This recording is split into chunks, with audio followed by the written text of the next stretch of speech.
हरिओम सनातन podcast में आपका हार्दिक स्वागत है। हम ब्रह्म सूत्र की यात्रा को आगे बढ़ाते हैं। आज हम ब्रह्म सूत्र के तीसरे अध्याय साधना के चौथे पाद को समझने का प्रयास करेंगे। इस दिव्य ज्ञान की इस यात्रा में हमारे साथ बने रहें। तो आज हम एक ऐसे वैचारिक रण क्षेत्र में उतर रहे हैं जो हजारों वर्षों से आध्यात्मिक साधकों के मन में चलता आया है। जी। ये युद्ध है ज्ञान और कर्म के बीच। इसके दो महारथी हैं। एक ओर है कर्म मीमांसा के आचार्य महर्षि जैमिनी, जो मानते हैं कि कर्म ही जीवन का सार है, वेदों का परम तात्पर्य है। और दूसरी ओर है स्वयं सूत्रकार महर्षि बादरायण, जिनका कहना है कि ज्ञान के सूर्य के सामने कर्म का दीपक बौना पड़ जाता है। आपने इसे बहुत सुंदर ढंग से प्रस्तुत किया। ये केवल एक प्राचीन दार्शनिक बहस नहीं है, ये आज भी हमारे जीवन का सबसे बड़ा प्रश्न है। सच में? कैसे? याना में सही काम करके मोक्ष मिलेगा या परम सत्य को समझकर? ये एक्शन बनाम रियलाइजेशन की लड़ाई है, जो हम सब अपने अंदर कहीं ना कहीं महसूस करते हैं। इसी का समाधान इस पाद में है। तो चलिए इस महाशास्त्रार्थ का आरंभ करते हैं। सूत्रकार बादरायण अपना पक्ष कैसे रखते हैं? उनका पहला शस्त्र क्या है? बादरायण अपना मत पहले ही सूत्र में बिल्कुल स्पष्ट और निर्भीक रूप से स्थापित कर देते हैं। अच्छा। वे कहते हैं, सूत्र 1, पुरुषार्थो अतः शब्दादिति। पुरुषार्थो अतः शब्दादिति बादरायण। हाँ, इसका एक एक शब्द महत्वपूर्ण है। अतः मतलब इसलिए। यहाँ इसका अर्थ है इस ब्रह्म ज्ञान से ही पुरुषार्थः यानी परम पुरुषार्थ मोक्ष की सिद्धि होती है। सिर्फ ब्रह्म ज्ञान से? सिर्फ ब्रह्म ज्ञान से। और क्यों? क्योंकि शब्दात मतलब? श्रुति यानी वेद उपनिषद ऐसा ही कहते हैं। बादरायण का सीधा और स्पष्ट मत है कि ब्रह्म ज्ञान मोक्ष का सीधा, स्वतंत्र और एकमात्र साधन है। उसे अपना फल देने के लिए किसी कर्म के सहारे की आवश्यकता नहीं है। ये तो एक बहुत ही बड़ी और क्रांतिकारी बात है कि केवल जानने मात्र से परम लक्ष्य मिल सकता है। तो ये शब्दात यानी श्रुति प्रमाण क्या है? किन वचनों के बल पर बादरायण इतना दृढ़ दावा कर रहे हैं? श्रुति ऐसे वाक्यों से भरी हुई है। छांदोग्य उपनिषद का प्रसिद्ध वचन है, तरति शोक मात्मवित्त। तरति शोक मात्मवित्त, अर्थात जो आत्मा को जानता है वो समस्त शोक को पार कर जाता है। अब आप सोचिए, शोक को पूरी तरह पार कर जाना ही तो मोक्ष है। हाँ बिल्कुल। यहाँ कहीं नहीं कहा गया कि आत्मा को जानकर यज्ञ करने वाला शोक को पार करता है। इसी तरह बृहदारण्यक उपनिषद में एक अद्भुत वचन है, ब्रह्मवेद ब्रह्मैव भवति। जो ब्रह्म को जानता है वो ब्रह्म ही हो जाता है। एक क्षण रुकिए, ब्रह्म ही हो जाता है जी। इसका अर्थ क्या है? क्या वो व्यक्ति ईश्वर बन जाता है? अगर कोई ब्रह्म हो ही गया तो उसके लिए फिर कुछ करना शेष ही कहाँ रह गया? ये तो अपने आप में ही अंतिम अवस्था लगती है। आपने बिल्कुल सही नस पकड़ी है। यही बादरायण के पक्ष का मेरुदंड है। यदि लक्ष्य ब्रह्म होना है और ज्ञान से व्यक्ति ब्रह्म हो जाता है तो बात वही समाप्त हो गई। कर्म की आवश्यकता ही नहीं रही। बिल्कुल, कर्म की आवश्यकता ही कहाँ रही। लेकिन यहीं पर कर्ममीमांसा के प्रकांड विद्वान महर्षि जैमिनी एक बहुत ही चतुर और शक्तिशाली आपत्ति उठाते हैं। हाँ, एक महान विचारक जैसे जैमिनी इतनी सरलता से इस बात को स्वीकार नहीं करेंगे। वे इस तर्क में क्या कमी निकालते हैं? वे ज्ञान को किस दृष्टि से देखते हैं? जैमिनी का दृष्टिकोण पूर्णतः कर्म केंद्रित है। वे मानते हैं कि वेदों का एकमात्र प्रयोजन मनुष्य को कर्म में प्रवृत्त करना है। उनके लिए ज्ञान भी कर्म का एक साधन मात्र है, साध्य नहीं। अच्छा। उनका सूत्र है, सूत्र 2, शेषत्वात् पुरुषार्थवादो यथा नेष्वे इति जैमिनी। ये थोड़ा जटिल लग रहा है। मैं समझाता हूं। वे कहते हैं कि आत्मा का ज्ञान कर्म का शेष है। शेष यानी उसका एक हिस्सा? हाँ, उसका अंग, उसका सहायक है, क्योंकि कर्म करने वाला कौन है? आत्मा। तो यज्ञ करने वाले कर्ता को अपनी आत्मा का ज्ञान होना चाहिए, ताकि उसे विश्वास हो कि वह इस शरीर तक सीमित नहीं है और अपने कर्मों का फल स्वर्ग आदि लोकों में भोग सकेगा। इस ज्ञान से उसकी कर्म में श्रद्धा बढ़ती है और वह अधिक कुशलता से कर्म करता है। अच्छा, तो फिर उन श्रुति वचनों का क्या, जो कहते हैं कि ज्ञान से शोक तर जाता है या ज्ञानी ब्रह्म हो जाता है? जैमिनी उनकी व्याख्या कैसे करते हैं? जैमिनी कहते हैं कि ये वचन अर्थवाद हैं। अर्थवाद यानी प्रशंसा मात्र। ये ज्ञान की प्रशंसा इसलिए करते हैं ताकि लोग आत्मज्ञान प्राप्त करने के लिए प्रेरित हों, जिससे वे बेहतर कर्म कर सकें। ये अर्थवाद की धारणा थोड़ी क्या इसे समझने के लिए कोई सरल उदाहरण है? बिल्कुल। यज्ञ में पलाश की लकड़ी से बने चम्मच को पर्णमयी जुहू कहते हैं। जी? उसके विषय में श्रुति में एक वाक्य आता है, यस्य पर्णमयी जुहुर्भवति न स पापम श्लोकम शृणोति। इसका क्या अर्थ हुआ? अर्थात जिसकी जुहू पलाश की होती है वह पाप वचन नहीं सुनता। अब इसका ये अर्थ नहीं है कि पलाश की लकड़ी में कोई जादुई शक्ति है जो आपको बुरी बातें सुनने से रोक देगी। हाँ, ये तो संभव नहीं लगता। यह केवल उस जुहू की प्रशंसा है ताकि यजमान उसी का प्रयोग करे। अच्छा, तो ये वैसा ही हुआ जैसे आज कोई विज्ञापन कहता है ये टूथपेस्ट इस्तेमाल करो और आप आत्मविश्वास से भर जाओगे। असल मकसद टूथपेस्ट बेचना है, आत्मविश्वास की गारंटी देना नहीं। आपने इसे एकदम आधुनिक संदर्भ में सही समझा। जामिनी कहते हैं ठीक वैसे ही आत्मज्ञान की प्रशंसा की जाती है ताकि कर्ता अपने स्वरूप को जानकर यज्ञ आदि कर्मों को अधिक निष्ठा से करे और वे अपने इस पक्ष को सिद्ध करने के लिए एक के बाद एक कई मजबूत तर्क देते हैं। अच्छा, और क्या तर्क है उनके? जामिनी का पक्ष कई मजबूत स्तंभों पर खड़ा है। पहला स्तंभ है व्यावहारिक सबूत। वे कहते हैं संसार को देखो। उनका सूत्र है सूत्र 3, आचार दर्शनात्। आचार दर्शनात् यानी हम ज्ञानी पुरुषों के आचरण में भी कर्म देखते हैं। राजा जनक को ब्रह्मज्ञानी माना जाता था, फिर भी वे अश्वमेध जैसे विशाल यज्ञ करते थे। अश्वपति कैकेयी जैसे ज्ञानी राजा भी कहते थे मैं यज्ञ करूंगा। तो अगर ज्ञान से ही सब कुछ मिल जाता तो ये महापुरुष व्यर्थ में इतने कठिन कर्म क्यों करते? बिल्कुल यही उनका प्रश्न है। उनका आचरण ही सिद्ध करता है कि ज्ञान और कर्म साथ साथ चलते हैं। यह तो बहुत ही ठोस व्यवहारिक तर्क है, इसे काटना कठिन है। उनका दूसरा स्तंभ क्या है? दूसरा स्तंभ वे सीधे श्रुति से लाते हैं। सूत्र 4, तच्छ्रुतेय। तच्छ्रुतेय। श्रुति स्वयं कहती है यदेव विद्यया करोति श्रद्धयो उपनिषदा तदेव वीर्यवत्रम भवति। इसका अर्थ क्या है? अर्थात जो कुछ भी विद्या, श्रद्धा और उपनिषद के ज्ञान से किया जाता है वो और अधिक शक्तिशाली हो जाता है। ये वचन तो सीधे सीधे ज्ञान को कर्म का सहायक बता रहा है जो उसके प्रभाव को बढ़ाता है। मतलब ज्ञान एक बूस्टर डोज की तरह है कर्म के लिए। बिल्कुल।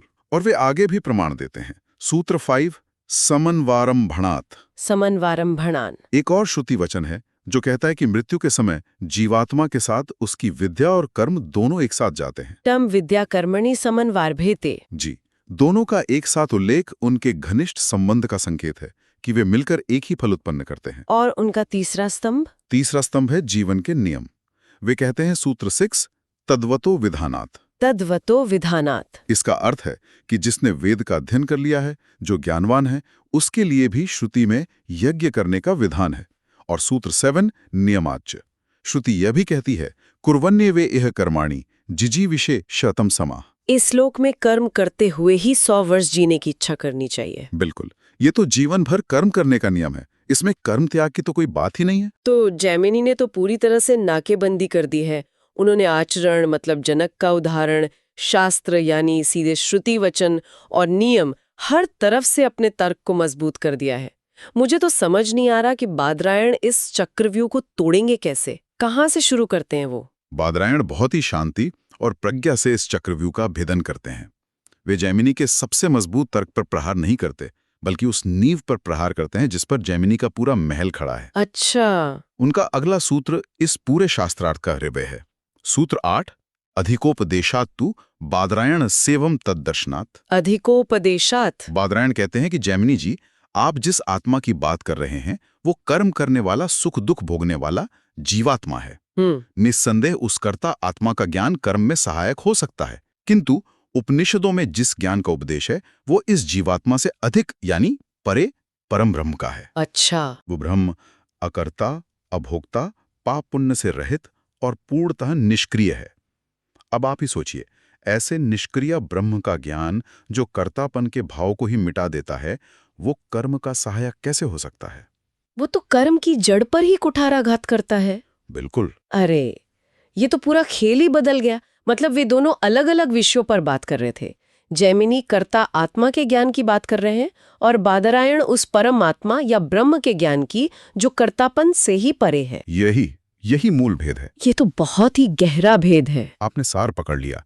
यही इस वाद विवाद का मर्म है और इसी एक सूत्र से बादरायण जैमिनी के बाकी सभी तर्कों को एक एक करके खंडित कर देते हैं। कैसे? जैसे राजा जनक के उदाहरण का वे क्या उत्तर देते हैं? अगर ब्रह्मज्ञानी भी कर्म कर रहे थे तो फिर कर्म छोड़ने की बात कहां से आई? उसके उत्तर में बादरायण कहते हैं, सूत्र 9, तुल्यम तु दर्शनम। तुल्यम तु दर्शनम। वे कहते हैं कि आपका तर्क एक पक्षीय है। यदि आप कर्म करने वाले ज्ञानी जनक का उदाहरण देते हैं तो शास्त्र में याज्ञवल्क्य जैसे परम ज्ञानियों का उदाहरण भी है। हाँ, महर्षि याज्ञवल्क्य, जिन्होंने ज्ञान प्राप्ति के बाद एतावदरे खल्वमृतत्वम कहकर, बस इतना ही अमृतत्व है कहकर राजवाट घर बार सब त्याग दिया और सन्यासी हो गए। तो शास्त्र में दोनों तरह के आचरण मिलते हैं। जी बिल्कुल, इसलिए केवल एक पक्ष को देखकर नियम नहीं बनाया जा सकता। ये तो बहुत सटीक उत्तर है। और उस श्रुति वचन का क्या, जो कहता है कि ज्ञान से कर्म अधिक शक्तिशाली होता है? उसके लिए बादरायण कहते हैं, सूत्र 10, असार्वत्रिकी। असार्वत्रिकी। यह श्रुति असार्वत्रिकी है, यानी यह सभी विद्याओं पर लागू नहीं होती। यह वचन केवल उद्गीत विद्या जैसी विशेष सगुण उपासनाओं के संदर्भ में है, जिन्हें यज्ञ के साथ जोड़ा जाता है। अच्छा। यह परम निर्गुण ब्रह्म ज्ञान के लिए नहीं है, क्योंकि ब्रह्म ज्ञान का फल तो मोक्ष है, किसी कर्म के फल को शक्तिशाली बनाना नहीं। ठीक है, यानी वो नियम एक विशेष परिस्थिति के लिए है, सबके लिए नहीं। और मृत्यु के बाद ज्ञान और कर्म के साथ जाने वाली बात का क्या समाधान है? उसका उत्तर वे एक बहुत ही सुंदर दृष्टांत से देते हैं। सूत्र 13, विभागा शतवत। विभागा शतवत। वे कहते हैं कि ज्ञान और कर्म का साथ जाना संयुक्त रूप से नहीं, बल्कि विभाजनात्मक है, डिस्ट्रीब्यूटिव है। जैसे यदि कोई राजा कहे राम और शाम को 100 रुपए दो, तो इसका अर्थ ये नहीं है कि दोनों मिलकर 50-50 लेंगे। नहीं, उसका अर्थ होगा कि दोनों को 100-100 रुपए मिलेंगे। बिल्कुल। वैसे ही मृत्यु के बाद ज्ञान अपना फल यानी मोक्ष देता है और कर्म अपना फल यानी स्वर्ग आदि देता है। दोनों अपने अपने मार्ग पर जाते हैं, एक दूसरे के अंग बनकर नहीं। ये 100 रुपए वाला उदाहरण तो एकदम स्पष्ट कर देता है। वे साथ चलते हैं पर अपने अपने गंतव्य तक। बहुत सुंदर। और उस नियम का क्या जो जीवन भर कर्म करने को कहता है, कुर्वनेवेह कर्माणि? उसके लिए 2 समाधान दिए गए हैं। पहला, सूत्र 13, ना विशेषात। ना विशेषात। वह नियम अज्ञानी के लिए एक सामान्य कथन है। जो कर्म और फल में आसक्त है वह ज्ञानी पर लागू नहीं होता, जो उस बंधन से मुक्त है। और दूसरा समाधान और भी गहरा है। सूत्र 14, स्तुतयनुमति वा, अथवा यह ज्ञानी को कर्म करने की अनुमति ज्ञान की स्तुति के लिए है। ज्ञान की स्तुति के लिए? हाँ, यह दिखाने के लिए कि ज्ञान इतना शक्तिशाली है कि ज्ञानी यदि लोक कल्याण के लिए कर्म करता भी है तो वो कर्म उसे बांध नहीं सकता। जैसे कमल जल में रहकर भी जल से लिप्त नहीं होता। ये कर्म की नहीं, ज्ञान की महिमा है। वाह, तो ज्ञानी का कर्म करना भी ज्ञान की ही विजय है। लेकिन क्या ऐसे वास्तविक उदाहरण हैं जहां ज्ञानियों ने स्वेच्छा से कर्म त्याग दिया हो, जैसे याज्ञवल्क्य ने किया? हाँ बिल्कुल, अगला सूत्र यही कहता है।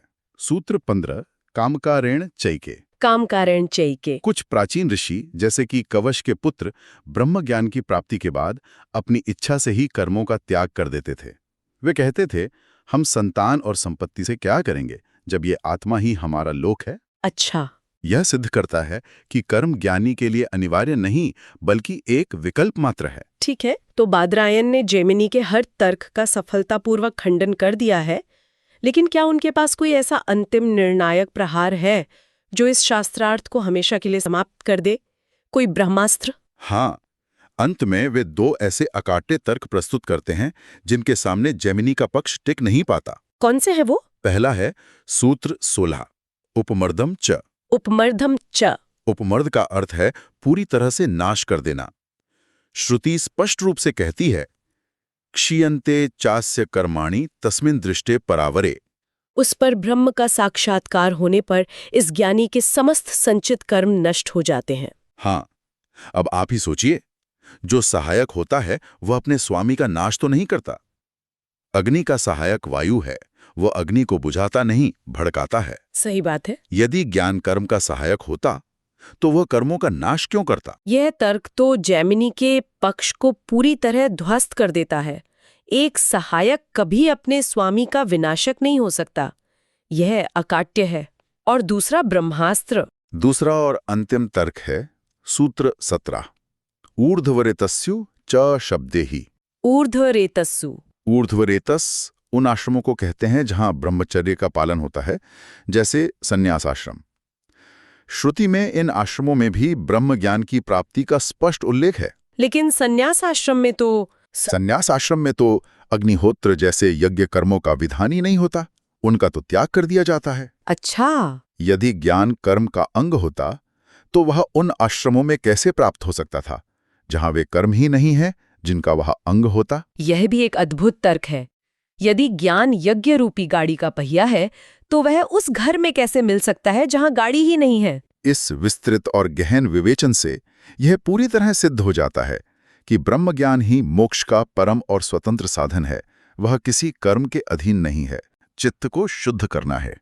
इस वाद विवाद के माध्यम से सूत्रकार ने ज्ञान मार्ग और कर्म मार्ग के अधिकारी, साधन और फल को स्पष्ट रूप से अलग अलग स्थापित कर दिया है। कर्म बंधन का कारण भी है और चित्त शुद्धि द्वारा मोक्ष का परंपरा साधन भी। परंतु मोक्ष केवल और केवल तत्व ज्ञान से ही संभव है, कर्म से नहीं। चलिए, अब हम इस चर्चा को आगे बढ़ाते हैं और देखते हैं कि सूत्रकार आगे क्या कहते हैं। ठीक है, अब हम आगे चलते हैं। पिछले सत्र में हमने ब्रह्म विद्या के कुछ पहलुओं पर चर्चा की थी। आज एक ऐसे प्रश्न पर विचार करते हैं जो हर साधक के मन में कभी न कभी जरूर आता है। जी, कौन सा प्रश्न? प्रश्न ये है कि ज्ञान के मार्ग पर कर्म की क्या भूमिका है।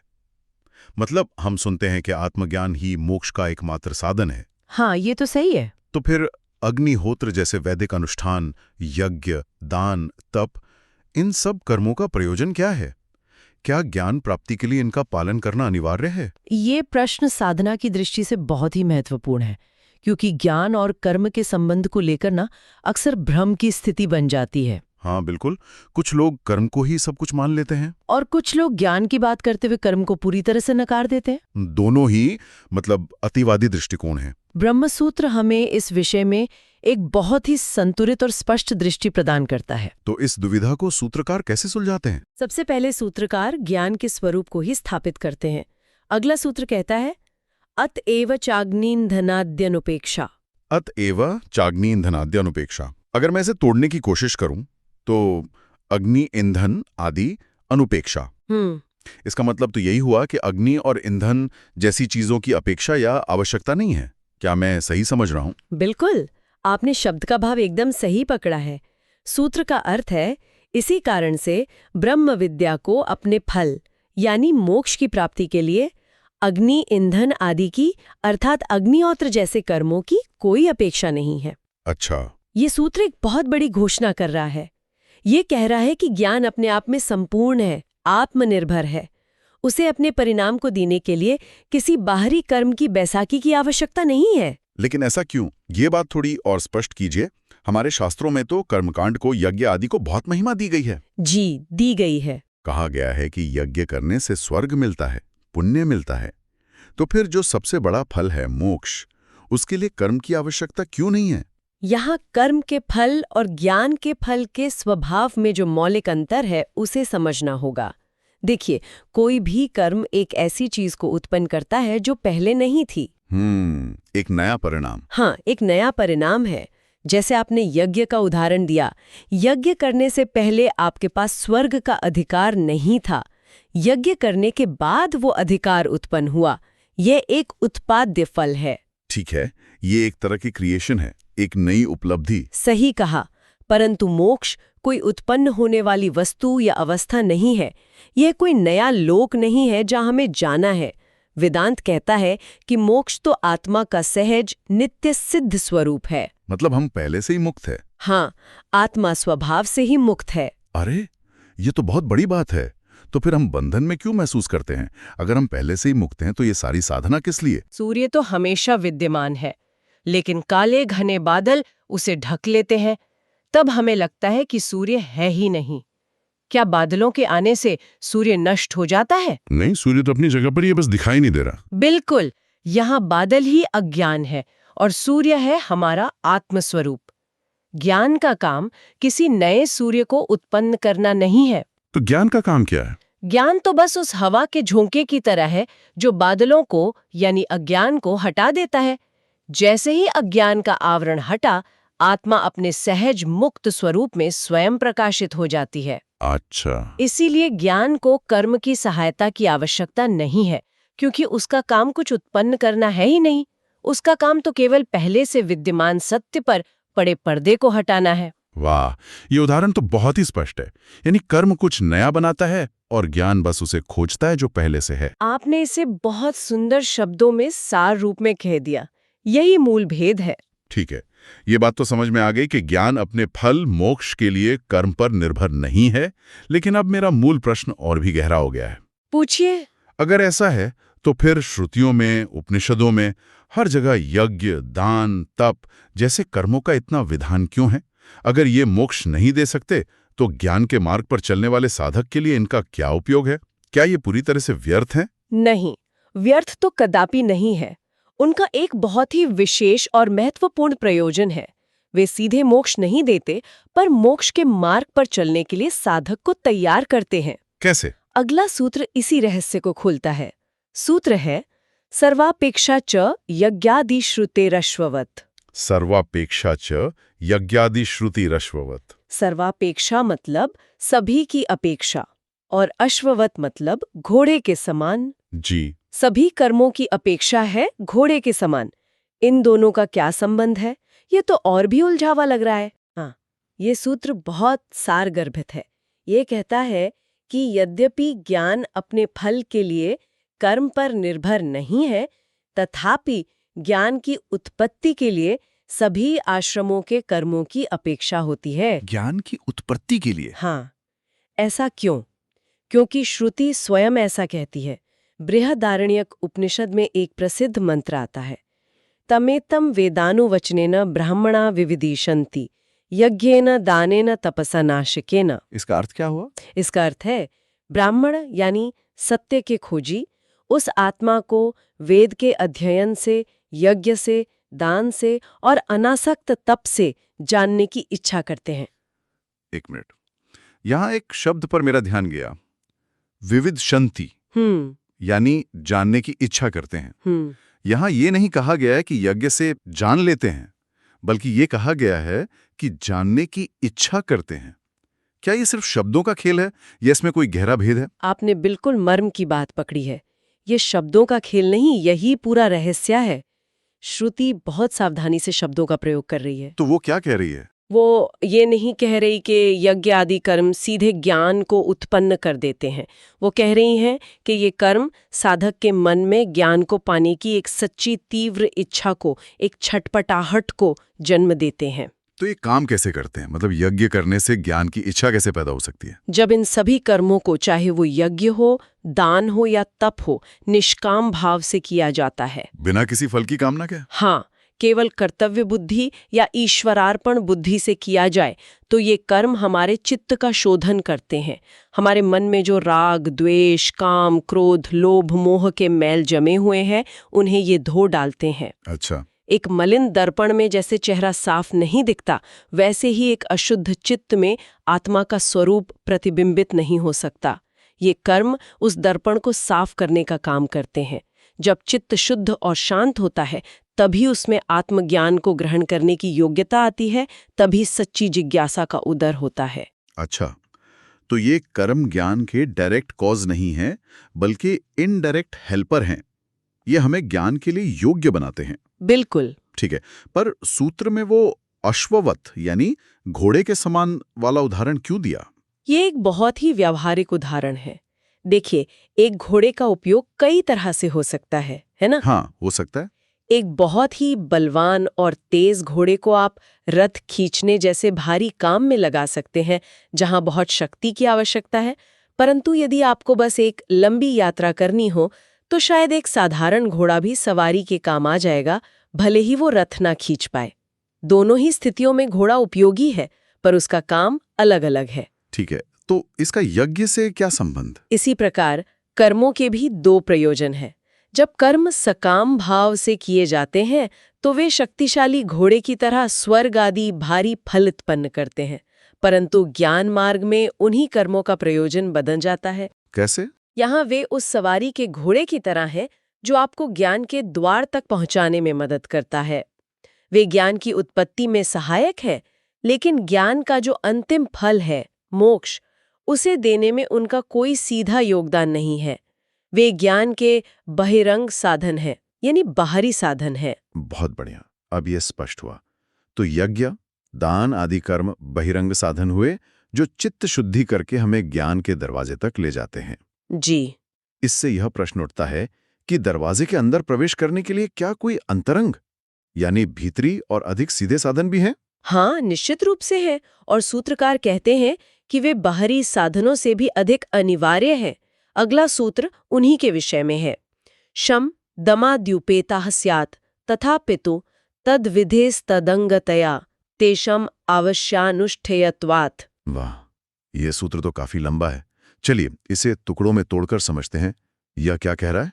यह सूत्र कह रहा है कि यद्यपि ज्ञान की इच्छा के लिए यज्ञ आदि की अपेक्षा है, तथापि साधक को शम, दम आदि गुणों से तो युक्त होना ही चाहिए। होना ही चाहिए। हाँ, यहाँ तू शब्द का प्रयोग करके जोर दिया गया है। मतलब यज्ञ आदि करो तो अच्छा है, पर शम, दम आदि तो होने ही चाहिए। वे ऑप्शनल नहीं है, वो अनिवार्य है। तो शम, दम आदि में और यज्ञ दान आदि में ये मौलिक भेद क्यों है? दोनों ही तो साधना के अंग हैं। इन्हें इतना अनिवार्य क्यों बताया गया?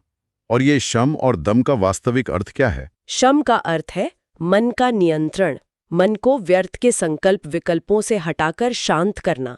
और दम का अर्थ है बाहरी इंद्रियों का नियंत्रण, उन्हें विषयों की ओर भागने से रोकना। ठीक है। इनमें और यज्ञ आदि में भेद इसलिए है क्योंकि श्रुति शम, दम आदि को सीधे ज्ञान का अंग बताती है, ज्ञान का अभिन्न हिस्सा। ये ज्ञान की प्रक्रिया में सीधे तौर पर शामिल है।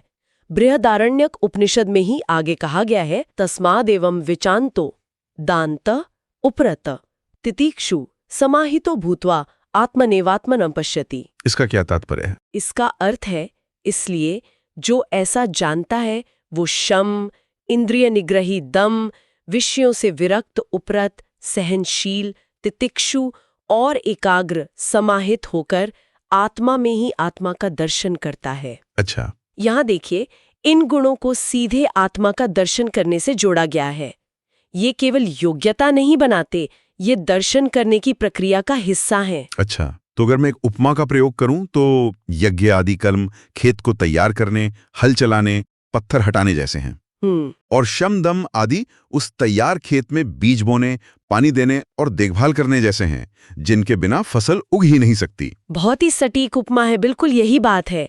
यज्ञ आदि बहिरंग साधन है, जबकि शमदम अंतरंग साधन है। उनके बिना ज्ञान का उदय और उसकी स्थिरता संभव ही नहीं है। सही बात है। एक बेचैन और इंद्रियों के पीछे भागता हुआ मन सत्य का अनुभव कैसे कर सकता है? ये पूरी तरह से स्पष्ट हो गया।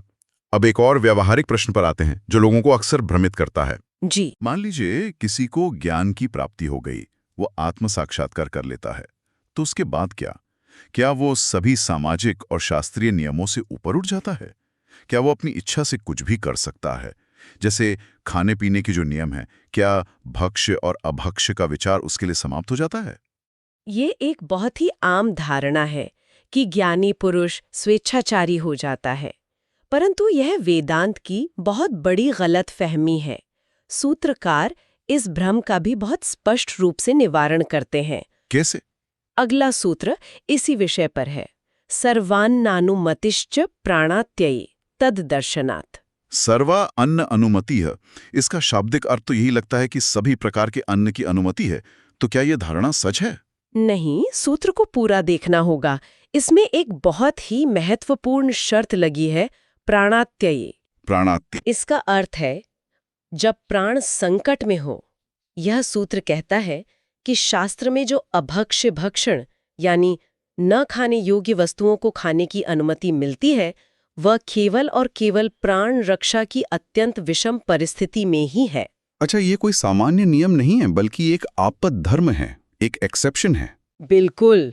इसका एक बहुत प्रसिद्ध उदाहरण छांदोग्य उपनिषद में आता है। ऋषि उशस्ती चाक्रायण की कथा है। हाँ, मैंने सुना है। एक बार देश में भयंकर अकाल पड़ा। ऋषि और उनका परिवार भूखों मरने की स्थिति में आ गए। तब प्राण बचाने के लिए उन्होंने एक हाथीवान के जूठे और अभक्ष्य माने जाने वाले उड़द खा लिए। जब हाथीवान ने उन्हें पीने के लिए जल भी देना चाहा, जो जूठा था, तो ऋषि ने मना कर दिया। ये तो आश्चर्य की बात है। जब जूठे उड़द खा लिए तो जूठा पानी पीने में क्या हर्ज था? यही तो बात है। हाथीवान ने भी यही पूछा। तब ऋषि ने कहा, अगर मैं ये अन्न नहीं खाता तो मेरे प्राण चले जाते, पर पानी तो मुझे कहीं और भी मिल सकता है। मैं स्वेच्छा से जूठा पानी नहीं पी सकता। वाह! इस कथा से ये सिद्ध होता है कि उन्होंने ये कर्म अपनी इच्छा से या नियम तोड़ने के लिए नहीं किया, बल्कि केवल प्राण रक्षा के लिए किया। यह एक ज्ञानी पुरुष के संयम को दिखाता है, उसकी स्वेच्छाचारिता को नहीं। वाह! ये कथा तो बहुत कुछ सिखाती है। मतलब ज्ञान हो जाने से शास्त्र द्वारा निर्धारित मर्यादाएं समाप्त नहीं होती। ये अनुमति केवल जीवन मरण के प्रश्न पर है। आपने सही समझा। और इसी बात को अगला सूत्र एक कील की तरह ठोक देता है, ताकि कोई संशय न रहे। सूत्र है अबाधाच्च। ये तो बहुत छोटा सा सूत्र है, अबाधाच्च। इसका क्या गहरा अर्थ है? इसका अर्थ है, क्योंकि ज्ञान के द्वारा विधि निषेध के नियमों का कोई बाधा या खंडन नहीं होता। यानी श्रुति और स्मृति ने जो नियम बनाए हैं कि क्या करना चाहिए विधि और क्या नहीं करना चाहिए निषेध, वे ज्ञान हो जाने के बाद भी लागू रहते हैं। ज्ञान उन नियमों को काटता नहीं है। तो फिर ज्ञानी में और अज्ञानी में क्या अंतर रहा? दोनों को ही नियम का पालन करना है। अंतर कर्तापन के अभिमान का और फल की आसक्ति का है। एक अज्ञानी व्यक्ति नियमों का पालन या तो डर से करता है कि नरक मिलेगा, हाँ, या लोभ से करता है कि स्वर्ग मिलेगा जी, और वह मैं ये कर रहा हूँ इस अभिमान से भरा रहता है। परंतु एक ज्ञानी पुरुष के लिए धर्म का पालन उसका स्वभाव बन जाता है। स्वभाव? हाँ, जैसे हमारी सांस अपने आप चलती है, हमें प्रयास नहीं करना पड़ता, वैसे ही ज्ञानी से धर्म का आचरण सहज रूप से होता है। वह नियमों का पालन इसलिए नहीं करता कि उसे कुछ पाना है या किसी चीज से बचना है, बल्कि इसलिए करता है क्योंकि उसका स्वभाव ही शुद्ध और सात्विक हो गया है। अच्छा। वह नियमों के पीछे के मर्म को समझता है। उसकी स्वतंत्रता नियमों को तोड़ने में नहीं, बल्कि नियमों के बंधन से मुक्त हो जाने में है, क्योंकि अब वे उसे बांधते नहीं, उसका सहज आचरण बन जाते हैं। बहुत ही अद्भुत। इसे शायद ऐसे कह सकते हैं कि जैसे कोई संगीत सीखता है तो शुरू में उसे नियमों का, सुरताल का बहुत ध्यान रखना पड़ता है जी, लेकिन जब वो एक सिद्ध संगीतकार बन जाता है तो वो नियम तोड़ता नहीं, बल्कि नियम उसके भीतर इतने गहरे उतर जाते हैं कि वो सहजता से गाता है और सब कुछ अपने आप नियम में ही होता है।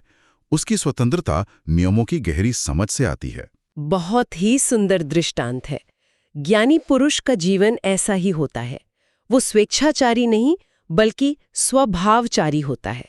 उसका आचरण उसके शुद्ध आत्म स्वभाव से निकलता है, इसलिए वो हमेशा मर्यादित और लोक कल्याणकारी ही होता है। चलिए अब आगे बढ़ते हैं। ठीक है, अब हम आगे चलते हैं।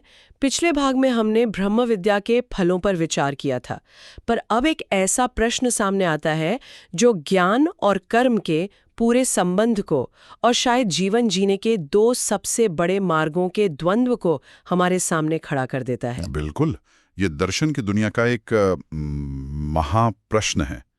क्या मोक्ष यानी जीवन का परम लक्ष्य हमें कुछ करके मिलता है, यज्ञ, अनुष्ठान, अच्छे कर्म, या फिर केवल कुछ जानकर मिलता है? हाँ, मतलब क्या मुक्ति एक उपलब्धि है या एक बोध? ठीक यही प्रश्न है। और इस वैचारिक युद्ध के मैदान में दो महारथी हैं। एक और है आचार्य जैमिनी, जो कर्मकांड के सबसे बड़े पैरोकार है। उनका दर्शन कहता है कर्म ही धर्म है, कर्म ही जीवन है। और दूसरी ओर है महर्षि बादरायण, वेदांत के सूत्रकार, जिनका कहना है कि सच्चा ज्ञान आपको हर कर्म, हर बंधन से मुक्त कर देता है। और यह केवल कोई शास्त्रीय बहस नहीं है, ये आप देखिए जीवन के दो अलग अलग नक्शों की लड़ाई है। तो चलिए इस द्वंद्व के हृदय में उतरते हैं। बादरायण अपना पक्ष कैसे रखते हैं? देखिए, बादरायण कोई भूमिका नहीं बांधते। वे पहले ही सूत्र में अपना मत किसी तोप के गोले की तरह दागते हैं।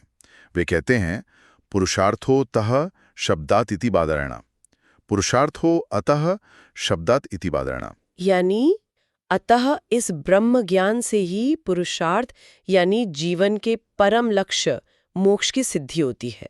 शब्दार्थ क्योंकि वेद शब्द, श्रुति ऐसा ही कहती है और ये मेरा बादरायण का निश्चित मत है।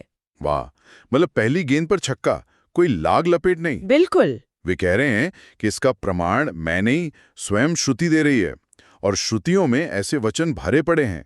मुंडकोपनिषद कहता है, ब्रह्म वेद ब्रह्मैव भवति, जो ब्रह्म को जान लेता है वो ब्रह्म ही हो जाता है। आप इस वाक्य की गहराई देखिए। ये नहीं कहा गया कि ब्रह्म को जानकर फिर कुछ यज्ञ करके हाँ, या लंबे समय तक पुण्य करके वो ब्रह्म बनेगा। नहीं, बिल्कुल नहीं। जानना ही हो जाना है। जिस क्षण अज्ञान का पर्दा हटा, उसी क्षण सत्य प्रकट हो गया। ज्ञान और फल के बीच में कोई दूरी नहीं है, मतलब कोई समय नहीं है। ये तो बहुत ही क्रांतिकारी विचार है। इसका अर्थ है कि मोक्ष कोई भविष्य में मिलने वाली वस्तु नहीं है जिसे कर्मों से कमाया जाए। ये तो हमारा वर्तमान स्वरूप है जिसे केवल जानना है। ठीक यही बात है। और सुनिए, छांदोग्य उपनिषद कहता है, तरति शोकम आत्मवित्, आत्मज्ञानी शोक के सागर को पार कर जाता है।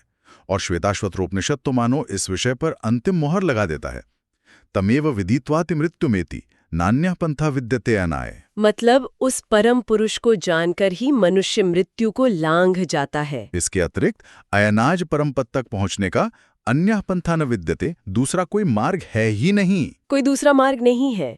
मतलब यहाँ तो कर्म, उपासना, योग सबको मोक्ष के सीधे साधन के रूप में अस्वीकार कर दिया गया। निश्चित रूप से। ठीक है, बादरायण का पक्ष तो एकदम स्पष्ट और शक्तिशाली है, लेकिन मैं आचार्य जैमिनी की ओर से सोच रही हूँ।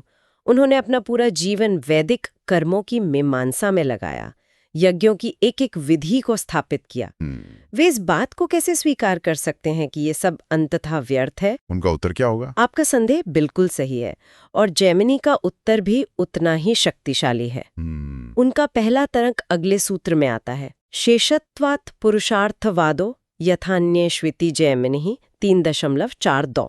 शेषत्वात् पुरुषार्थवादो। ये थोड़े तकनीकी शब्द हैं, इसका क्या भाव है? जैमिनी कहते हैं कि आप जिसे ज्ञान का स्वतंत्र फल समझ रहे हैं, वो वास्तव में पुरुषार्थवाद है, यानी एक प्रकार का प्रशंसात्मक कथन। प्रशंसात्मक कथन क्यों? क्योंकि ज्ञान कर्म का शेष है, यानी उसका एक अंग, एक सहायक उपकरण है। ज्ञान का अपना कोई स्वतंत्र फल नहीं है, वह तो कर्ता को यज्ञ के लिए तैयार करने का एक साधन मात्र है। ये थोड़ा और स्पष्ट कीजिए, कोई उदाहरण है? बिल्कुल, इसे ऐसे समझिए जैसे किसी प्रोटीन सप्लीमेंट के विज्ञापन में कहते हैं, इसे खाने से आप पहाड़ चढ़ जाएंगे। हाँ, अब इसका मतलब ये तो नहीं है कि आप सच में एवरेस्ट पर चढ़ जाएंगे। इसका मतलब बस ये है कि ये सप्लीमेंट बहुत शक्तिशाली है और आपको इसे लेने के लिए प्रोत्साहित किया जा रहा है। हाँ। जैमिनी कहते हैं कि ज्ञान के फलों का वर्णन भी कुछ ऐसा ही है, एक तरह का मोटिवेशनल एडवर्टाइजिंग, ताकि व्यक्ति आत्मज्ञान से स्वयं को पवित्र और योग्य बनाकर अपने कर्मों को और अच्छे ढंग से कर सके। अच्छा, जैसे वेद में कहा है, जिसकी यज्ञ की करछुल पलाश की लकड़ी की बनी होती है, वो पाप वचन नहीं सुनता। हाँ, बिल्कुल वही उदाहरण। इसका ये अर्थ नहीं कि लकड़ी में कोई जादू है, ये बस पलाश की लकड़ी को यज्ञ में प्रयोग करने के लिए एक प्रशंसा है।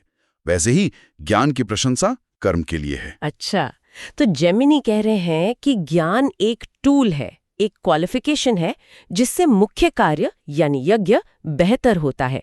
ज्ञान अपने आप में मंजिल नहीं है। ये तो तर्क की दृष्टि से बहुत मजबूत बात लगती है। ये तो बस शुरुआत है। जैमिनी के तर्कश में और भी तीर हैं। वे कहते हैं, तर्कों को छोड़ो, यथार्थ देखो। अगला सूत्र है आचार दर्शनात् 3.4.3, अर्थात हम ज्ञानियों के आचार, उनके व्यवहार में भी तो यही देखते हैं। जैसे कि राजा जनक। बिल्कुल, राजा जनक, जिन्हें विदेह कहा जाता था, जो शरीर में रहते हुए भी शरीर के भाव से मुक्त थे। वे भी बड़े बड़े अश्वमेध यज्ञ करते थे, राजकाज चलाते थे। हाँ। कैकेय देश के राजा अश्वपति, जो स्वयं दूसरों को ब्रह्मज्ञान का उपदेश देते थे, वे भी पक्के कर्मनिष्ठ थे। जैमिनी पूछते हैं, यदि केवल ज्ञान से ही सब कुछ मिल जाता तो इन महापुरुषों को इतने बड़े बड़े कर्मकांड करने की क्या आवश्यकता थी? उनका जीवन ही इस बात का सबसे बड़ा प्रमाण है कि ज्ञान के बाद भी कर्म अनिवार्य है। ईमानदारी से कहूं तो जैमिनी का ये पक्ष मुझे ज्यादा व्यवहारिक और जमीन से जुड़ा हुआ लग रहा है। केवल जान लेने से सब कुछ कैसे बदल सकता है? दुनिया तो कर्म से ही चलती है। बादरायण का सिद्धांत थोड़ा हवा हवाई नहीं लगता? आपकी बात में दम है। और जैमिनी इसी को और पुख्ता करते हैं। वे कहते हैं केवल ज्ञानियों का आचरण ही नहीं, स्वयं श्रुति भी तो यही आदेश देती है। सूत्र है तत्श्रुते हैं 3-4-4। अच्छा। और यहां वे ईशावास्योपनिषद का प्रसिद्ध मंत्र सामने रखते हैं, कुर्वन्नेवेह कर्माणि जिजीविशेष शतम समाहा। इस लोक में कर्म करते हुए ही 100 वर्ष जीने की इच्छा करनी चाहिए। हाँ, यह श्रुति का सीधा सीधा आदेश है और इसमें ज्ञानी अज्ञानी का कोई भेद नहीं किया गया है। यह एक सार्वभौम नियम है। तो जैनिनी का पक्ष अब तक 3-4 मजबूत तर्कों पर खड़ा है। पहला, ज्ञान के फल केवल प्रशंसा है। दूसरा, ज्ञानी लोग स्वयं कर्म करते हैं। तीसरा, श्रुति कर्म करने का स्पष्ट आदेश देती है। क्या और भी कुछ है? हाँ, अभी तो उनके सबसे प्रबल तर्क आने बाकी हैं। वे कहते हैं कि ज्ञान और कर्म एक टीम की तरह काम करते हैं। इसके लिए 2 सूत्र हैं, समन्वारंभरणात् 3-4-5 और तत्वतो विधानात् 3-4-6। समन्वारंभरणात्। पहला सूत्र कहता है कि बृहदारण्यक उपनिषद के अनुसार जब जीवात्मा मरकर दूसरे लोक को जाता है तब तम विद्या कर्मणि समन्वारभेते, विद्या और कर्म दोनों एक साथ उसके पीछे जाते हैं। जैमिनी पूछते हैं, अगर केवल विद्या ही मोक्ष के लिए पर्याप्त होती तो कर्म साथ में क्यों जाता? दोनों साथ जाते हैं, इसका अर्थ है कि दोनों मिलकर फल देते हैं। और दूसरा सूत्र तद्वतो विधानात्। उसका अर्थ है कि शास्त्रों में तत्वतः यानी उस विद्या वाले के लिए यानी विद्वान के लिए भी कर्मों का विधान है। जैसे तैत्तिरीय उपनिषद में स्नातक को उपदेश दिया जाता है, वेदों का अध्ययन करके गृहस्थाश्रम में प्रवेश करो, प्रजातंतु का विच्छेद मत करो, देवपितृ कार्यों से प्रमाद मत करो। अच्छा, तो ये उपदेश उसे दिया जा रहा है जिसने वेद पढ़ लिए हैं, जो विद्वान है। हाँ, बिल्कुल। यदि विद्वान के लिए कर्म आवश्यक ना होते तो शास्त्र ऐसा विधान ही क्यों करते? और उनका अंतिम तर्क क्या है? उनका अंतिम और शायद सबसे मजबूत तर्क है नियमाच 3.4.7। नियमाच यानी एक ऐसा नियम भी है जो कभी नहीं टूटता। श्रुति कहती है यावत जीवम अग्निहोत्रम जुहोति, जीवन भर अग्निहोत्र करो।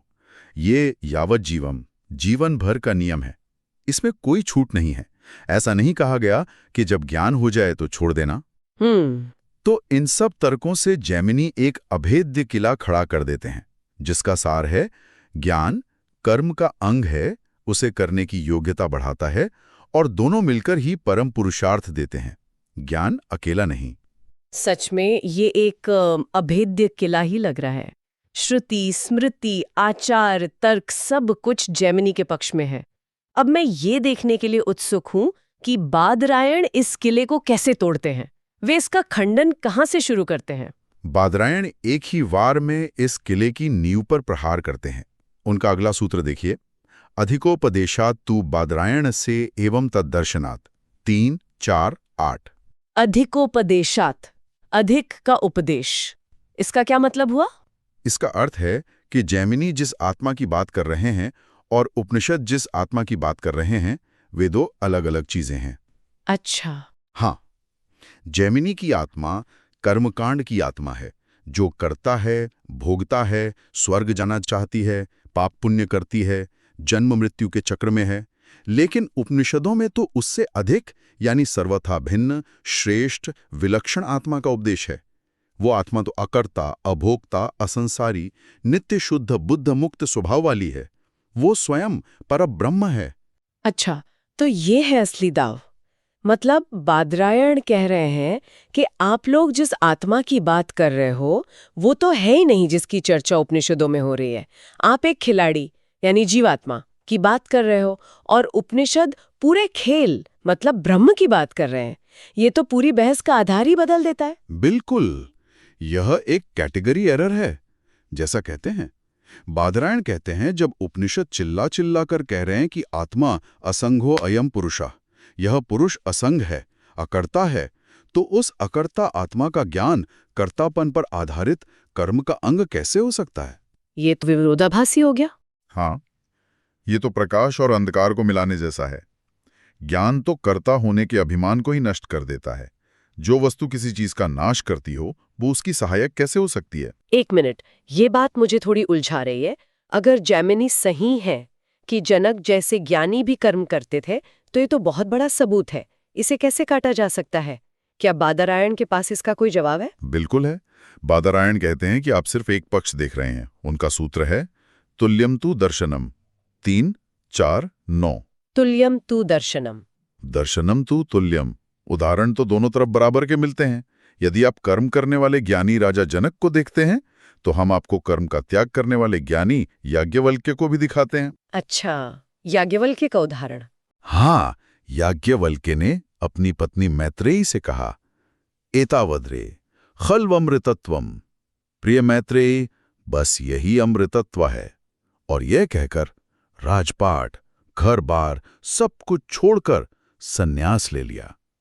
और भी कई ऋषि थे जिन्होंने सब कुछ त्याग कर भिक्षा मांगकर जीवन जिया। तो जब शास्त्रों में दोनों तरह के उदाहरण हैं, तो आप केवल एक को पकड़कर नियम कैसे बना सकते हैं? ये तो बहुत सटीक जवाब है। तो फिर जनक जैसे लोग कर्म क्यों करते थे? उसका उत्तर भी आगे के सूत्रों में है। लेकिन पहले उस जीवन भर कर्म करो वाले नियम का क्या?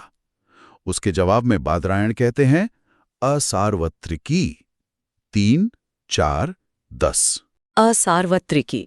वो आज्ञा सार्वत्रिक नहीं है, सबके लिए नहीं है। जिन्होंने स्वयं को कर्ता भोक्ता शरीर मान रखा है, ये आज्ञा उनके लिए है। जिन्होंने ये जान लिया है कि मैं अकर्ता आत्मा हूं, उन पर यह विधान लागू ही नहीं होता। और इसे और कैसे स्पष्ट किया जा सकता है? अगले सूत्र में एक अद्भुत उदाहरण है। विभागः शतवत् 3, 4, 11 है। शतवत् विभागः। 100 की तरह विभाग।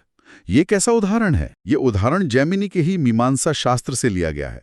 जैसे 100 रुपए एक साथ दान देना और 100 बार 1-1 रुपया दान देना।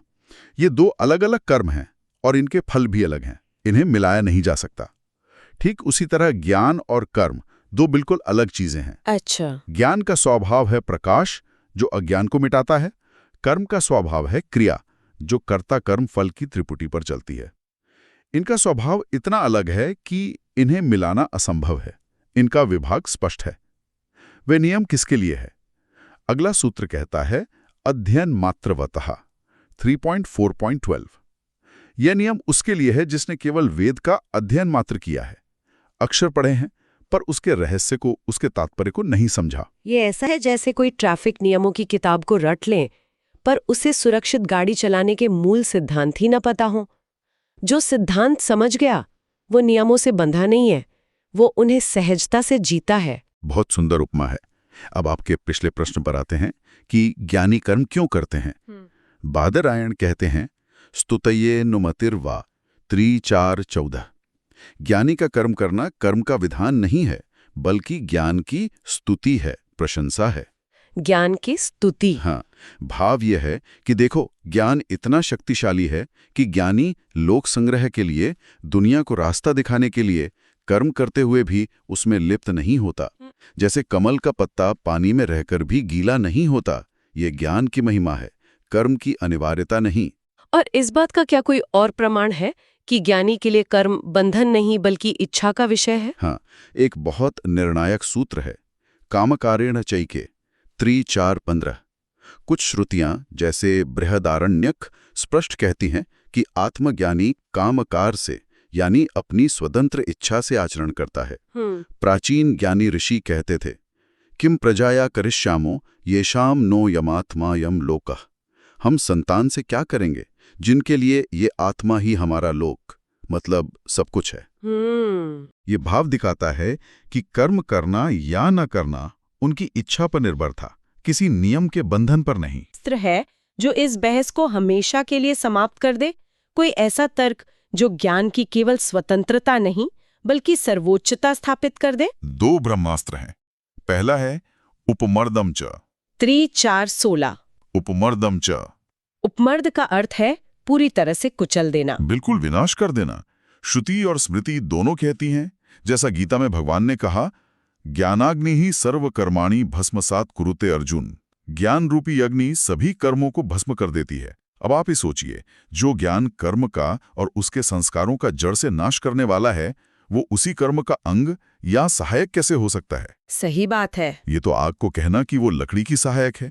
आग तो लकड़ी को जलाकर ही अपना स्वरूप प्रकट करती है, ज्ञान और कर्म का संबंध भी ऐसा ही है। ये तो सचमुच अकाट्य तर्क है।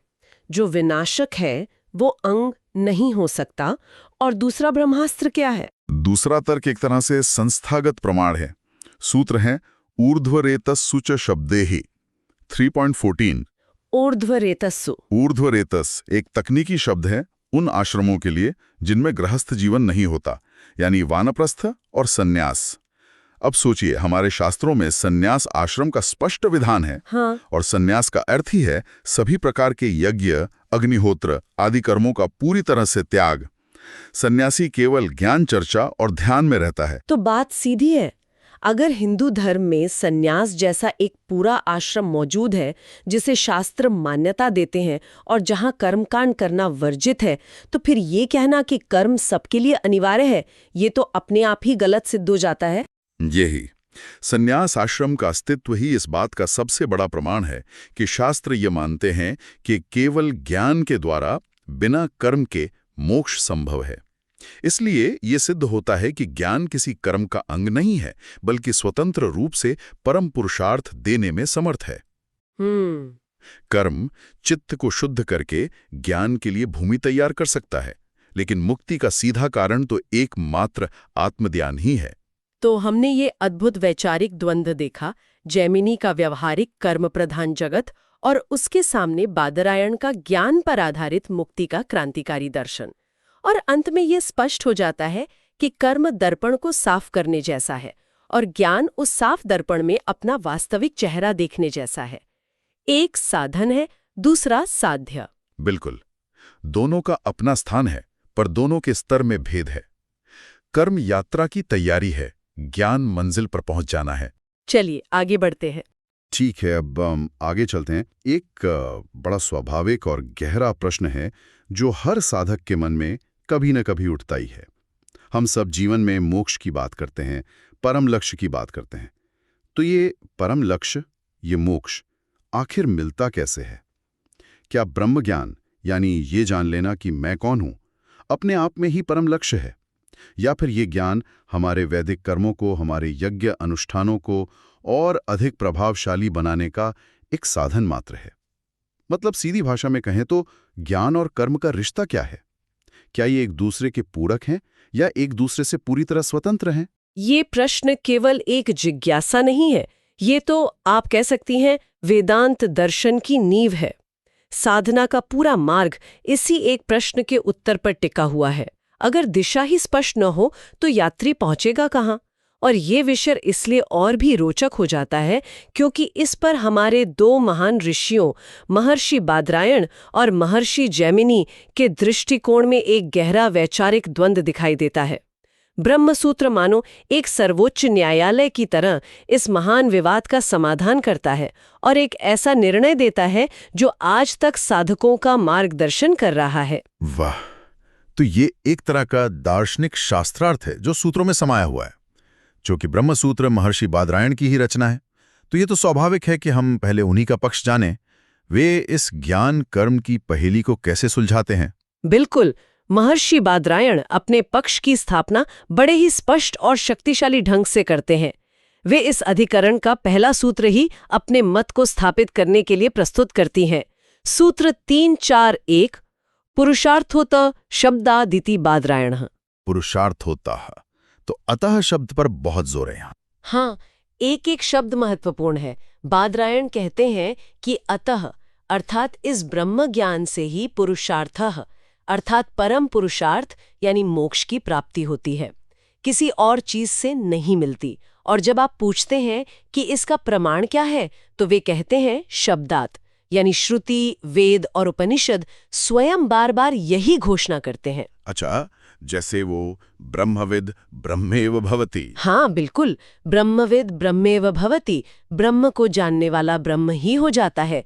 या फिर तरति शोकम आत्मविद, आत्मज्ञानी शोक को पार कर जाता है। इन वाक्यों में कर्म की कोई बात ही नहीं है, सीधा फल ज्ञान से जोड़ा गया है। इसलिए बादरायण का मत है कि ज्ञान मोक्ष का स्वतंत्र और सीधा साधन है, वो कर्म का सहायक या अंग नहीं है। ये तो एकदम साफ और सीधी बात है, ज्ञान ही सब कुछ है। लेकिन मुझे लगता है कि महर्षि जैमिनी, जो पूर्व मीमांसा के इतने बड़े आचार्य थे और जिन्होंने कर्मकांड को ही धर्म का मूल बताया, वे इस बात को इतनी आसानी से नहीं मानेंगे। उनका दृष्टिकोण तो कर्म पर ही केंद्रित था। वे इस विचार को कैसे चुनौती देते हैं? आपकी आशंका बिल्कुल सही है। जैमिनी का पूरा दर्शन कर्म की महिमा पर आधारित है। विज्ञान को इस तरह स्वतंत्र स्थान देने के विचार का पुरजोर विरोध करती हैं। उनका तर्क इस सूत्र में प्रकट होता है। सूत्र 3.4.2 शेषवात पुरुषार्थवादो यथा अन्य श्वेति जैमिनी ही। शेषवात, शेष का अर्थ है जो बचा हुआ हो या कोई अंग? हाँ, यहाँ इसका अर्थ है अंग या सहायक। इस सूत्र का प्राण ही ये शब्द शेषवात है। जैमिनी का तर्क है कि आत्मा ही तो कर्म का करता है ना? तो ज्ञान इस आत्मा का संस्कार करता है, उसे और योग्य बनाता है। इसे ऐसे समझे जैसे यज्ञ करने से पहले यजमान को कुछ संस्कारों से शुद्ध किया जाता है ताकि वह यज्ञ का अधिकारी बन सके। अच्छा, अर्थवाद ये क्या होता है? इसका मतलब? अर्थवाद का अर्थ है प्रशंसा। इसे आप आज के विज्ञापन की तरह समझ सकते हैं। जैसे कोई विज्ञापन कहता है ये पेय आपको पंख दे देगा, तो उसका शाब्दिक अर्थ ये नहीं है कि आपके पंख उगाएंगे। वो तो केवल उस पेय की प्रशंसा है ताकि आप उसे खरीदें। जैमिनी के अनुसार श्रुति भी ज्ञान की ऐसी ही प्रशंसा करती है ताकि लोग कर्म करने के लिए और अधिक प्रेरित हों, ये जानकर कि ज्ञान के साथ किया गया कर्म अधिक शक्तिशाली होता है। ये तो बहुत ही व्यवहारिक और चतुर तर्क है। ये ज्ञान को खारिज नहीं कर रहा बल्कि उसे कर्म के अधीन एक उपयोगी उपकरण बना रहा है। क्या उन्होंने अपने इस पक्ष को और मजबूत करने के लिए कुछ व्यवहारिक या शास्त्रीय प्रमाण भी दिए? हाँ, जैमिनी का पक्ष बहुत सुदृढ़ है। वे एक के बाद एक कई तर्क देती हैं। पहला है आचरण का प्रमाण। सूत्र 3.4.3 आचार दर्शनात्। आचार दर्शनात् मतलब आचरण से जो दिखता है। बिल्कुल। वे कहती हैं कि हमें शास्त्रों में महापुरुषों का आचरण देखना चाहिए। राजा जनक का उदाहरण लीजिए। वे ब्रह्मज्ञानी थे, आत्म साक्षात्कारी थे, फिर भी जीवन भर राजकाज और यज्ञ आदि कर्म करते रहे। यदि ज्ञान से ही मोक्ष मिल जाता और कर्म व्यर्थ हो जाते तो वे ये सब क्यों करते? उनका आचरण यही सिद्ध करता है कि ज्ञान के बाद भी कर्म अनिवार्य है। राजा जनक का उदाहरण तो वाकई बहुत दमदार है। इससे तो लगता है कि जैमिनी का पक्ष जीत रहा है। क्या उनके पास सिर्फ यही एक उदाहरण था या उन्होंने अपनी बात को और मजबूत करने के लिए श्रुति से भी कोई प्रमाण दिया? बिल्कुल, उनका अगला तर्क सीधे श्रुति से ही आता है। सूत्र 3.4.4 तत्श्रुते। छंदोग्य उपनिषद में एक वाक्य आता है, यदेव विद्याया करोति श्रद्धयोपनिषदात् तदेव वीर्यवतरम भवति। अर्थात जो कुछ भी विद्या, श्रद्धा और उपनिषद के रहस्य ज्ञान के साथ किया जाता है वो अधिक वीर्यवान, अधिक शक्तिशाली हो जाता है। जैमिनी कहती हैं, देखिए ये वाक्य तो चीख चीख कर कह रहा है कि ज्ञान कर्म की शक्ति बढ़ाने वाला है। ये ज्ञान को कर्म का बूस्टर डोज बता रहा है, न कि कर्म का विकल्प। सही बात है। ये तो ज्ञान और कर्म के सीधे संबंध को दर्शा रहा है। इस तर्क का खंडन करना तो बहुत कठिन होगा। और उनका अगला तर्क तो और भी गहरा है, जो कर्म के सिद्धांत की जड़ से जुड़ा है। सूत्र 3.4.5 समन्वारंभणात्। इसका आधार वो श्रुति है जो कहती है कि मृत्यु के बाद जब जीव इस लोक से गमन करता है तो उसके साथ उसकी विद्या और उसके किए हुए कर्म दोनों जाते हैं। दोनों जाते हैं? हाँ, दोनों। तो जैमिनी का प्रश्न है कि यदि ज्ञान होते ही कर्म और उनके फल नष्ट हो जाते तो वे मृत्यु के बाद जीव के साथ क्यों जाते? उनका साथ जाना ही ये सिद्ध करता है कि कर्म का फल कभी समाप्त नहीं होता, चाहे व्यक्ति ज्ञानी ही क्यों न हो जाए। कर्म तो अपना फल देकर ही रहेंगे। इसका मतलब हुआ कि ज्ञान कर्म के प्रभाव को मिटा नहीं सकता। ये तो बहुत बड़ा दावा है। ठीक यही उनका तर्क है। और वे यही नहीं रुकती, वे आगे कहती हैं, सूत्र 3.4.6 तद्वतो विधानात्, यानी शास्त्रों में तद्वतः अर्थात ज्ञान वालों को भी कर्म करने का विधान है। जैसे श्रुति कहती है, वेदों का अध्ययन करके, यज्ञ करके, दान करके ब्रह्म को जानने की इच्छा करनी चाहिए। ये विधान तो ज्ञानियों और ज्ञान के जिज्ञासुओं के लिए ही है। ये स्पष्ट दिखाता है कि ज्ञान और कर्म साथ साथ चलने वाली प्रक्रियाएं हैं। और उनका अंतिम तर्क क्या था? उनका अंतिम तर्क नियम की अनिवार्यता पर आधारित है। सूत्र 3.4.7 नियमाचा। कुछ कर्म ऐसे हैं जिन्हें शास्त्र नियम कहते हैं, यानी वे जीवन भर करने अनिवार्य हैं। जैसे श्रुति कहती है, यावत जीवम अग्निहोत्रम जुहोति, जीवन भर अग्निहोत्र करना चाहिए। जैमिनी कहती हैं कि ये नियम सबके लिए है, ज्ञानी और अज्ञानी दोनों के लिए।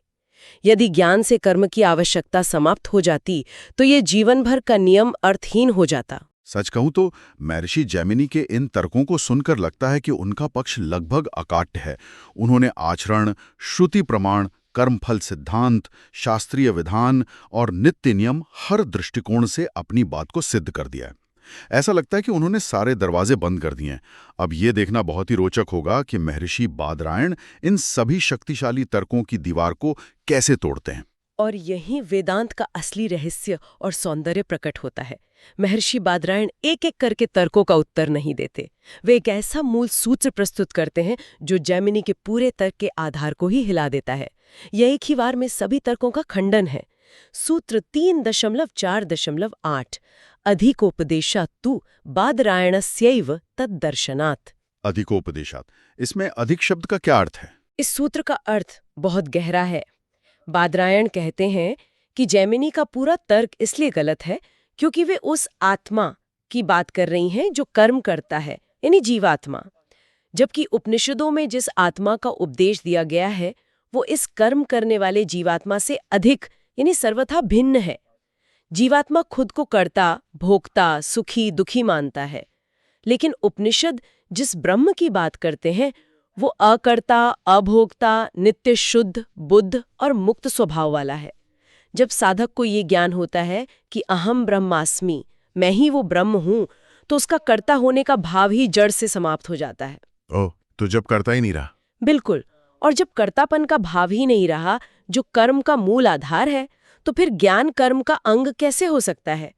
ज्ञान तो कर्म की नींव को ही उखाड़ फेंकता है। अरे, ये तो पूरा दृष्टिकोण ही बदल गया। तो बादरायण कह रहे हैं कि जैमिनी गलत व्यक्ति के बारे में बहस कर रही हैं। ज्ञान कर्म करने वाले मैं के लिए नहीं है, बल्कि ये बताने के लिए है कि तुम वो कर्म करने वाला मैं हो ही नहीं। ये तो बहुत गहरा है, लेकिन क्या ये थोड़ा अव्यवहारिक नहीं लगता? आखिर शरीर तो कर्म करता ही रहता है। और जैमिनी के व्यवहारिक उदाहरणों का क्या, जैसे राजा जनक का आचरण? बादरायण उसका भी उत्तर देते हैं। वे कहते हैं कि एक ही पक्ष को देखना सही नहीं है। सूत्र 3.4.9 तुल्यम तु दर्शनम। इसका अर्थ है कि शास्त्रों में दर्शन तुल्य है, यानी दोनों प्रकार का है। दोनों प्रकार का? ज्ञानियों का उदाहरण दे सकते हैं जिन्होंने ये कहकर अब मुझे किसी वस्तु की कामना नहीं रही, राजपाट, धन संपत्ति सब कुछ त्याग दिया और संन्यास ले लिया। शास्त्रों में ऐसे ऋषियों के उदाहरण भरे पड़े हैं जिन्होंने ज्ञान के बाद सब कुछ छोड़ दिया। अतः केवल कर्म करने वालों का उदाहरण देकर कोई सार्वभौमिक नियम नहीं बनाया जा सकता। यह एक बहुत ही संतुलित उत्तर है। अच्छा, मुझे एक और बात परेशान कर रही है। जैमिनी ने जो श्रुति का प्रमाण दिया था कि ज्ञान के साथ किया गया कर्म ज्यादा शक्तिशाली होता है, वो तो बहुत सीधा और स्पष्ट लगता है। वो बादरायण के ज्ञान स्वतंत्र है वाले तर्क के बिल्कुल खिलाफ जाता है। बादरायण इस सीधी साधी श्रुति को कैसे समझाते हैं? उसके लिए बादरायण कहते हैं कि उस श्रुति को उसके सही संदर्भ में देखना होगा। सूत्र 3.4.10 असार्वत्रिकी, अर्थात वो श्रुति सार्वत्रिक नहीं है, वो सब पर लागू नहीं होती। वो श्रुति छांदोग्य उपनिषद में एक विशिष्ट प्रसंग में कही गई है, जहां उद्गीत विद्या की चर्चा हो रही है, जो कि स्वयं यज्ञ कर्म का एक अंग है। वह ब्रह्म विद्या के बारे में कही ही नहीं गई है। ब्रह्म विद्या कर्म की शक्ति बढ़ाने के लिए नहीं है, वह तो अविद्या का नाश करके मोक्ष देने के लिए है।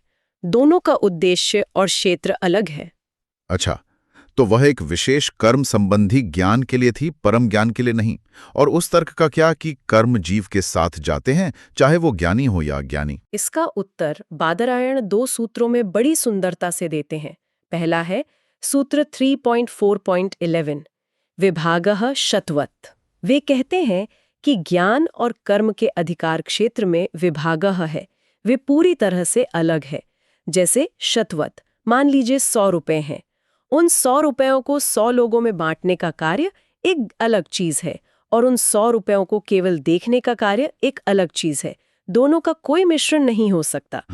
वैसे ही कर्म का फल और ज्ञान का फल बिल्कुल अलग अलग हैं और इसे आगे और स्पष्ट करती हैं सूत्र 3.4.13 ना विशेषात, अर्थात कर्मों के साथ जाने वाली बात अज्ञानी पर लागू होती है जिसने स्वयं को भूल से कर्ता मान रखा है, ब्रह्मज्ञानी पर नहीं, क्योंकि ज्ञानी की दृष्टि में आत्मा तो अकर्ता है। जब उसने कर्म किए ही नहीं तो उसके साथ जाएंगे कैसे? कर्म तो कर्तापन के भाव से चिपकते हैं। तो अब समझ में आया।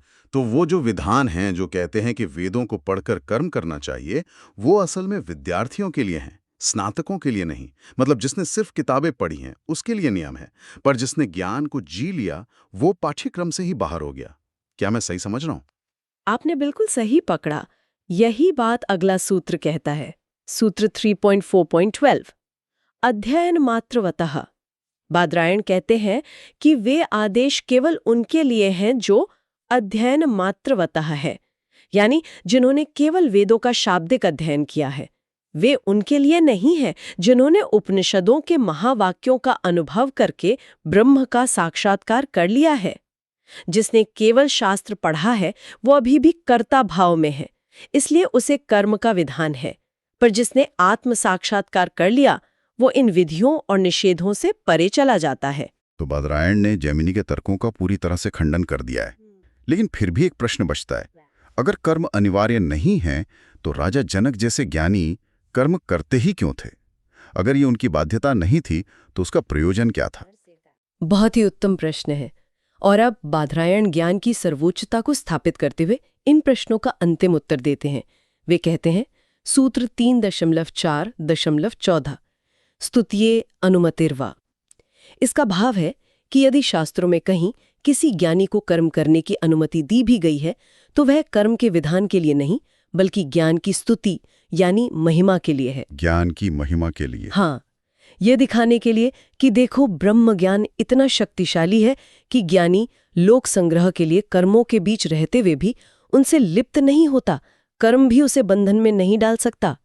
यह उसकी स्वतंत्रता का प्रमाण है, गुलामी का नहीं। यानी ज्ञानी का कर्म करना उसकी शक्ति को दिखाता है, उसकी विवशता को नहीं। बिल्कुल। इसी बात को अगला सूत्र और स्पष्ट करता है। सूत्र 3.4.15 काम कारेण चैके। काम कारेण अर्थात अपनी इच्छा से। कुछ श्रुतियां स्पष्ट कहती हैं कि ज्ञानी अपनी इच्छा के अनुसार कर्म कर भी सकता है और नहीं भी। अच्छा, ये उसकी अपनी मर्जी है? हाँ, यह उसकी परम स्वतंत्रता है। उसे कोई नियम, कोई विधान बांध नहीं सकता। वह चाहे तो लोक कल्याण के लिए कर्म करे, चाहे तो हिमालय की गुफा में समाधि में लीन रहे। दोनों ही अवस्थाओं में वह मुक्त है। और कर्मों के नाश के विषय में अंतिम और निर्णायक बात क्या है? उसके लिए बादरायण का यह सूत्र मानो चेकमेट जैसा है। सूत्र 3.4.16 उपमर्दम च।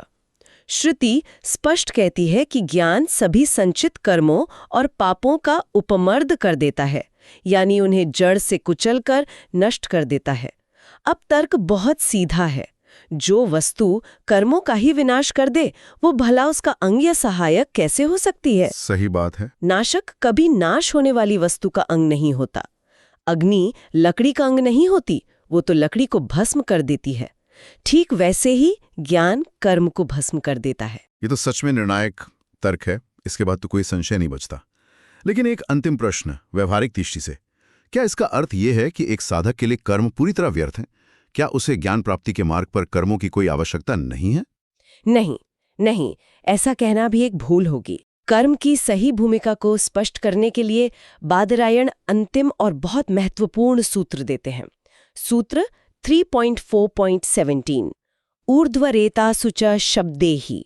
इसका अर्थ है कि ब्रह्म ज्ञान ऊर्ध्वरेतासु अर्थात सन्यासियों में भी देखा जाता है, जहां अग्निहोत्र जैसे नित्य कर्मों का विधान नहीं है। सन्यासी यज्ञ नहीं करते, फिर भी उन्हें परम ज्ञान होता है। ये अकाट्य रूप से सिद्ध करता है कि ज्ञान की प्राप्ति कर्म पर आश्रित नहीं है, किंतु कर्म व्यर्थ नहीं है। ज्ञानोदय से पहले निष्काम भाव से किए गए यज्ञ, दान, तप आदि कर्म साधक के चित्त को शुद्ध करते हैं। वे मन के मैल को धोकर उसे निर्मल बनाते हैं, जिससे उसमें ज्ञान को ग्रहण करने की पात्रता और तीव्र इच्छा उत्पन्न होती है। वे ज्ञान के बहिरंग यानी बाहरी साधन है, अंतरंग नहीं। अच्छा, जैसे किसी ऊंचे फल को तोड़ने के लिए पहले सीढ़ी लगानी पड़ती है। फल तोड़ने का काम तो हाथ ही करता है, पर सीढ़ी के बिना वहां तक पहुंचना संभव नहीं था। क्या बात है, बिल्कुल सही उदाहरण। कर्म उस सीढ़ी की तरह है जो हमें उस ऊंचाई तक ले जाते हैं जहां से ज्ञान का फल तोड़ा जा सके। वाह, कितनी अद्भुत और स्पष्ट व्याख्या है। तो इस पूरे गहन शास्त्रार्थ का सार ये निकला कि महर्षि बादरायण के अनुसार ब्रह्म ज्ञान कर्म का अंग नहीं बल्कि मोक्ष का स्वतंत्र और परम साधन है। कर्म जब तक निष्काम भाव से किए जाएं, चित्त शुद्धि द्वारा ज्ञान के लिए पात्रता उत्पन्न करने में परम सहायक हैं। परंतु ज्ञान का सूर्य उदय होने पर कर्मों की अनिवार्यता का अंधकार समाप्त हो जाता है। ज्ञानी कर्म करने के लिए स्वतंत्र है, पर वो बाध्य नहीं है। संक्षेप में कहें तो ज्ञान कर्म का स्वामी है, सेवक नहीं। आपने बिल्कुल सही सार प्रस्तुत किया है। और इस पूरी चर्चा से हम सभी के लिए एक विचारणीय प्रश्न ये उठता है कि हमारे दैनिक जीवन में जो हम अनगिनत कर्म करते हैं, उनका अंतिम उद्देश्य क्या होना चाहिए? क्या केवल छोटे-मोटे सांसारिक फल प्राप्त कर लेना, या उन कर्मों को निष्काम भाव से करके अपने चित्त को उस परम ज्ञान के लिए तैयार करना जो इस मनुष्य जीवन का वास्तविक और परम लक्ष्य है? तो हमें आशा है कि आपको हमारी आज की चर्चा पसंद आई होगी। सनातन धर्म से संबंधित ऐसी ही और चर्चाओं के लिए हमारे चैनल को अवश्य सदस्यता लें। धन्यवाद। जय श्री राम।